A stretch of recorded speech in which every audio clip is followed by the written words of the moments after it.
pessoal, mais um vídeo no canal, um vídeo muito importante. Claudinho, enfim, muito próximo de assinar com o Flamengo. Zenit aceitou a proposta do Flamengo, o acordo verbal e o tempo de contrato com Claudinho já tem há alguns dias e agora, enfim, ele vai assinar com o Flamengo, vai se tornar jogador do Flamengo. Vou até dar um spoiler.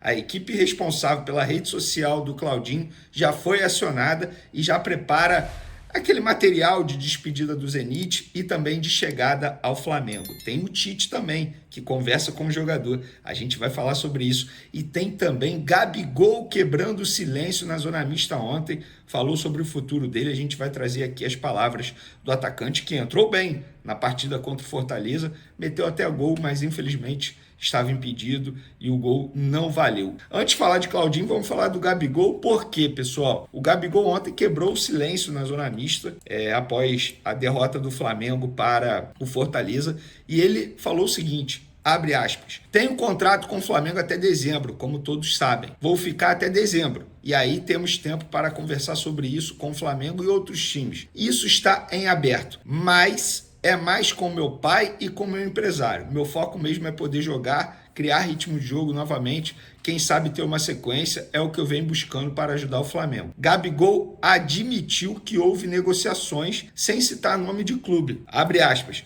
Primeiro que não foi um afastamento, esse período que ele ficou sem ser relacionado. Foi em comum acordo essa decisão. Tinha sim uma possibilidade de sair agora, tanto por causa de minutos jogados, porque sinto que preciso ter mais minutos. Claro que a respeito à decisão do treinador, creio que ele vai sempre fazer o melhor para a equipe, mas sinto que preciso de minutos, pegar ritmo. Isso só consegue jogando. Em comum acordo, a gente conversou, decidiu esperar um pouquinho, como todos souberam, teve algumas negociações. Como decidiu que vou embora em dezembro, voltei ao jogo, fiquei muito feliz em entrar hoje. Pena que não foi com vitória. E aí ele foi questionado sobre pré-contrato com o Palmeiras. Todo mundo quer cravar, né? Mas ninguém vai cravar sobre o futuro dele. Porque essa decisão é minha. Do próximo clube que eu for, se eu for ficar no Flamengo, quando for decidido, vou comunicar. Todos vão saber. Vejo muita mentira na internet. Não sei como vocês conseguem. Se não vocês que estão aqui, mas esse pessoal que fala sobre isso. Não sei como conseguem dizer cada mentira.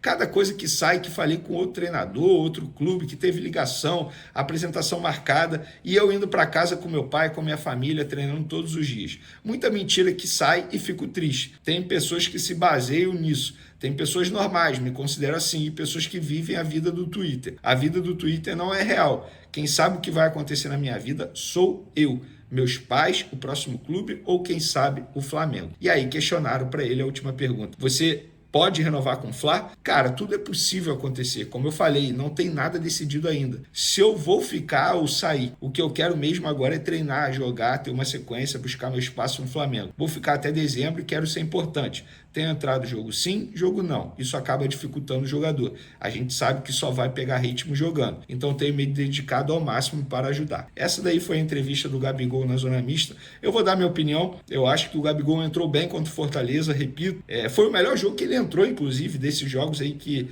ele tem entrado no segundo tempo, sendo acionado por Tite. Acho que ele sim tem que correr atrás, mostrar futebol, porque vai ser importante para ele no ponto de vista financeiro, para ele mesmo se valorizar e pedir mais dinheiro para o futuro clube dele. No Flamengo, respeito quem pensa diferente, mas para mim o ciclo Gabigol e Flamengo chegou ao fim, fica até dezembro e depois ele segue a vida dele, o Flamengo também segue a vida dele e é assim, ciclo. A vida é feita de ciclos e o ciclo Flamengo e Gabigol chegou ao fim. Infelizmente, está chegando ao fim não de uma forma como eu, que sou flamenguista, estava desejando. Gabigol é ídolo, gente. Nada vai apagar o que ele fez com a camisa do Flamengo. E outra, isso tudo está acontecendo graças a ele também. O Flamengo, na minha opinião, não tem culpa em nada. O Flamengo deu todo o suporte que ele precisava, sobretudo na suspensão por conta da acusação envolvendo o doping. Ele que botou a camisa do Corinthians, depois mentiu dizendo que não tinha colocado. Enfim, é a vida. Chegou ao fim a vida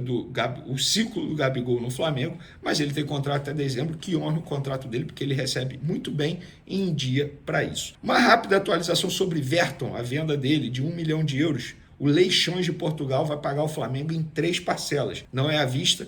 Lembrando que o Flamengo vendeu esse jogador por 70% os direitos econômicos e mantém 30% de uma venda futura. Para mim, uma baita negociação que o Flamengo fez nessa venda do Verton para o Leixões de Portugal. Acho que no Flamengo ele não teria muito espaço, tanto é que ele foi acionado aí algumas vezes por Tite, mostrou muita vontade, muita disposição, muita raça, mas tecnicamente falando é super limitado para poder fazer parte do elenco rubro-negro. Antes de mais nada, a gente não pode deixar de mencionar que a arbitragem também chamou muita atenção nesse duelo do Flamengo com o Fortaleza. Porque o Flamengo tomou um gol no comecinho do jogo, um gol contra, o Wesley acabou fazendo um gol contra, mas na minha visão, na minha opinião, ele foi empurrado. E eu acho até que faltou malandragem, entre aspas, da parte do Wesley, para cair no chão, enfim, pedir falta, cobrar algo da arbitragem, porque se ele tivesse feito isso, eu acho que a Edna, que foi a responsável pela arbitragem, ela teria marcado falta ou ao menos o VAR teria chamado a Edna para poder analisar o lance, porque na minha concepção foi falta em cima do Wesley. Depois que tomou o gol, o Flamengo não sentiu o gol, foi amplamente melhor no primeiro tempo, a verdade é essa. Inclusive no primeiro tempo foram 13 finalizações a gol, sendo 3 no gol e uma na trave. O Pedro colocou uma bola na trave. E o Flamengo conseguiu um empate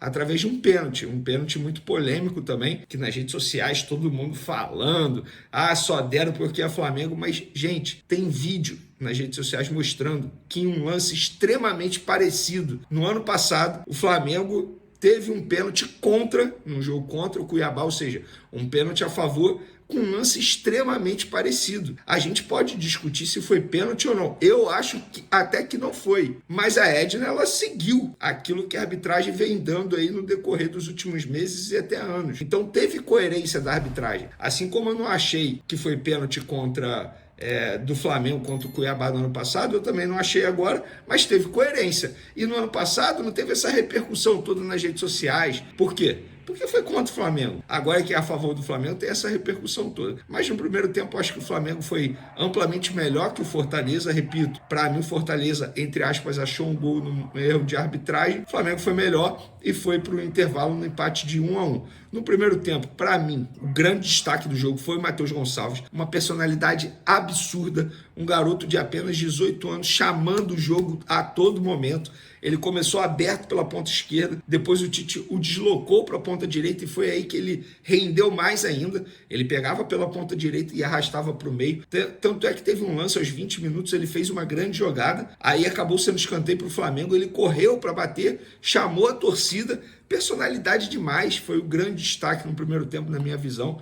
Ele jogando muito, repito, da direita para dentro, sendo, digamos assim, uma peça responsável na criação dessas jogadas no meio de campo. Quem não foi bem foi o Wesley, que sofreu muito com o Breno Lopes. O Breno Lopes explorou muito o lado defensivo do Wesley, que é o ponto, digamos assim, que ele precisa melhorar. Porque o Wesley é um lateral extremamente ofensivo, mas a parte defensiva deixa a desejar. O Fabrício Bruno, que foi substituído no segundo tempo, até o momento o Flamengo não emitiu comunicado, pelo menos até o momento da gravação desse vídeo, se o Fabrício Bruno sentiu algo ou não, mas o Fabrício Bruno não estava bem no jogo e não conseguia fazer essa cobertura de maneira perfeita em cima das costas do Wesley, e o Breno Lopes quase tirou proveito disso. Já no segundo tempo, o Flamengo não foi bem, acho que caiu de produção demais, o time não voltou bem, sobretudo o Alan, que chegou a ser vaiado lá no Maracanã pela torcida do Flamengo.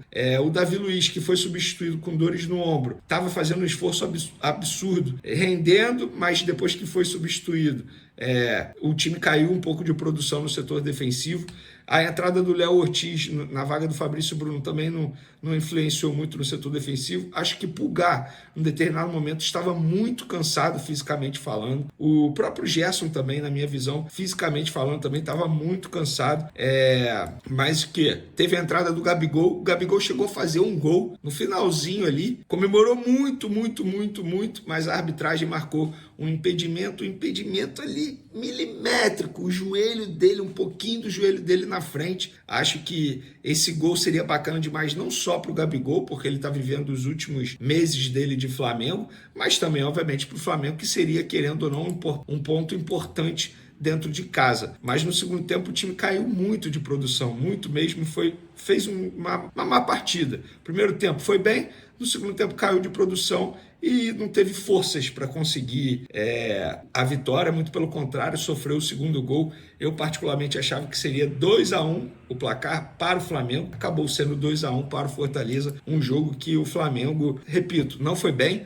Agora o Flamengo volta a ter o reforço, ou melhor, os reforços dos uruguaios que vão jogar nesse sábado, na disputa de terceiro lugar da Copa América contra o Canadá. Eles retornam ao Flamengo, o Flamengo só volta a campo no dia 20, porque o jogo no meio de semana contra o Internacional foi adiado. Então o Flamengo vai ter um longo período para se preparar para esse duelo, algo que é raro, mais de uma semana aí para poder se preparar. Então o Flamengo precisa, primeiro, focar na preparação física dos atletas, que eu estou sentindo eles muito desgastados, a verdade é essa. Eu sinto que os jogadores estão cansados, mas de maneira geral, se a gente for parar e analisar, nessa guerra que foi para o Flamengo durante a Copa América, sem muitos jogadores, inclusive por conta de lesões, o Flamengo sai muito bem, obrigado. Eu sempre falei que a ideia do Flamengo durante a Copa América era não se distanciar dos líderes, do pelotão de cima. O Flamengo até essa rodada era o líder, porque agora com essa derrota para o Fortaleza e a vitória do Palmeiras, o Botafogo está jogando nesse momento, pode ultrapassar o Flamengo também, mas o Palmeiras já ultrapassou porque venceu o Atlético Goianiense por 3-1,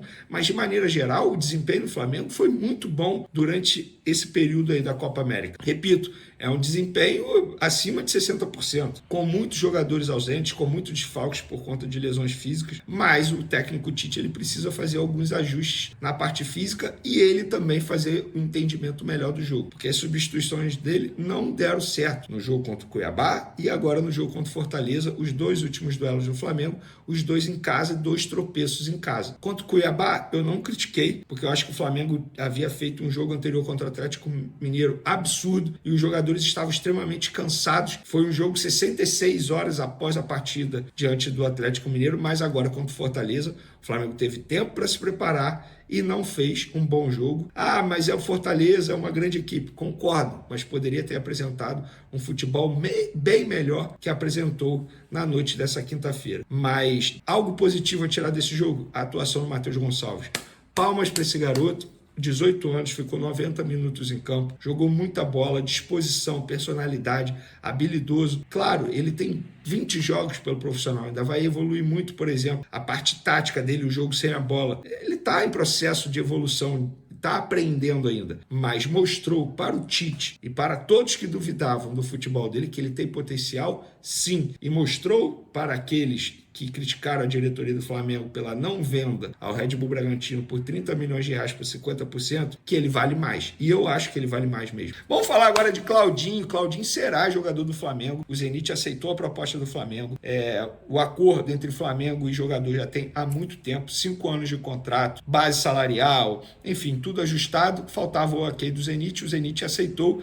Inclusive, a informação que eu tenho, através de pessoas ligadas ao jogador e até mesmo familiares, que a equipe responsável pela rede social do Claudinho já foi acionada, já prepara material de despedida do Zenit, já prepara material de chegada ao Flamengo. Inclusive, essa pessoa da família do Claudinho me disse que os responsáveis pela rede social do Claudinho já se reuniram com os responsáveis pelas redes sociais do Flamengo para poder alinhar toda essa divulgação do material. E a pedido do Zenit, isso tudo está sendo, digamos assim, deixado escondido para não vazar, porque ele tem jogo super importante nesse sábado, uma final, segundo a pessoa me falou aqui da família, a final, contrato até 2029, a final da Supercopa, tá lá na Rússia, que é contra o Krasnodar, e ele tem esse jogo importante. Lembrando que o Claudinho tem contrato, na verdade ainda, com o Zenit até junho de 2027, mas a gente já vem falando isso aqui há muito tempo, que ele entende que o ciclo dele no Zenit chegou ao fim, que ele não tem mais nada a entregar lá na Rússia, até por questão de visibilidade, porque o Zenit não está podendo disputar as principais competições que são comandadas pela UEFA, por tudo que envolve o país, e agora o Claudinho está, de fato, muito próximo de assinar com o Flamengo. Inclusive, a informação que eu tenho que o Tite vem mantendo contato com ele, essa pessoa da família do Claudinho também me falou isso. O Claudinho tem 27 anos, o Tite gosta dele bastante, obviamente aprovou a contratação dele. Quando eu digo aprovou, porque em outros momentos, quando o Flamengo tentou, ainda não era o Tite o comandante do Flamengo. Agora, de fato, Claudinho chega, 27 anos, muito próximo de assinar com o Flamengo, mas lá no Flamengo, segundo um dirigente me disse, se tratando de clube russo, a gente só comemora depois que assina, porque os russos, eles não precisam de dinheiro, a verdade é essa. Tanto é que, segundo a imprensa russa, o Zenit está contratando o Ivan Illich, que é o sérvio do Torino, e a gente havia mencionado aqui que o Zenit havia dito ao Flamengo que fechava tudo depois que contratasse uma reposição ao Claudinho. E pelo visto a reposição está chegando e o Claudinho vai ser de fato liberado, pelo menos. Repito, a equipe responsável pelas redes sociais do Claudinho já foi acionada, já prepara todo o material de despedida do Zenit e também de chegada ao Flamengo. Ou seja, comemora, nação, mais um reforço de peso, chegando cerca de 18 milhões de euros que o Flamengo vai investir para contratar o Claudinho. Isso aí ultrapassa 100 milhões de reais, cerca de 106, 107 milhões de reais pela cotação atual. Eu particularmente acho que vale a pena sim. É só a gente pegar, fazendo uma comparação, o De La Cruz custou 16 milhões de dólares, pelo menos. Isso só no valor da multa rescisória ao River Plate. Ainda tem os outros gastos com intermediários, enfim. Vale a pena, vale a pena. É um investimento que tem tudo para dar certo, tecnicamente falando. Não pensando no futuro à venda, porque o jogador já tem 27 anos, mas tecnicamente falando chega para brigar para titular, se não para ser titular. E a sua opinião, qual é? Fala, nação rubro-negra. Hoje vamos falar sobre mais uma revelação da nossa base que está partindo para novos desafios na Europa. Diegão, um dos nossos talentos defensivos, está de malas prontas para Portugal. Vamos entender melhor essa transição e o que ela representa tanto para o jogador quanto para o Flamengo. O jovem zagueiro Diegão, de 20 anos, está deixando o Flamengo e seguirá para o Paços de Ferreira, que terminou em 5º lugar na última temporada da 2ª divisão portuguesa. O contrato de Diegão com o rubro-negro estava perto do fim, terminando em dezembro deste ano, e o Flamengo manterá 25% dos direitos econômicos do jogador. Diegão, que foi capitão nas categorias de base e conquistou 2 títulos brasileiros, Sub-17 e Sub-20, encontrou dificuldades para se firmar no time principal devido à forte concorrência. Apesar de ter chamado a atenção de clubes da Turquia, Dinamarca e Japão, a decisão foi de seguir para Portugal, um passo estratégico no plano de carreira elaborado por seu staff. Portugal foi escolhido como a etapa ideal para Diegão alcançar voos mais altos na Europa. O empresário do jogador, Aldinei Azevedo, explicou ao GE: chegaram várias propostas, mas sempre trabalho meus atletas visando o futebol inglês. Fechar com o time do Jorge Mendes, empresário português que trabalhou com Cristiano Ronaldo por 20 anos, é uma das etapas para colocar o Diegão na Inglaterra em um prazo de 12 meses. Desde que ele assinou conosco, já vem sendo monitorado por 3 equipes inglesas, mas não tinha os números para o visto de trabalho. Jogando em Portugal, conseguiremos dar o próximo passo na carreira desse excelente atleta. Durante sua trajetória no Flamengo, Diegão disputou 3 partidas pelo time principal, todas pelo Campeonato Carioca. Na base, ele foi bicampeão brasileiro, Sub-17 e Sub-20, e chegou a ser convocado para a Seleção Brasileira Sub-17. Mais um talento da Gávea parte para trilhar seu caminho no futebol europeu. Desejamos todo sucesso para Diegão nessa nova fase de sua carreira. Que ele possa representar o Flamengo com garra e determinação, e quem sabe, retornar um dia ainda mais forte.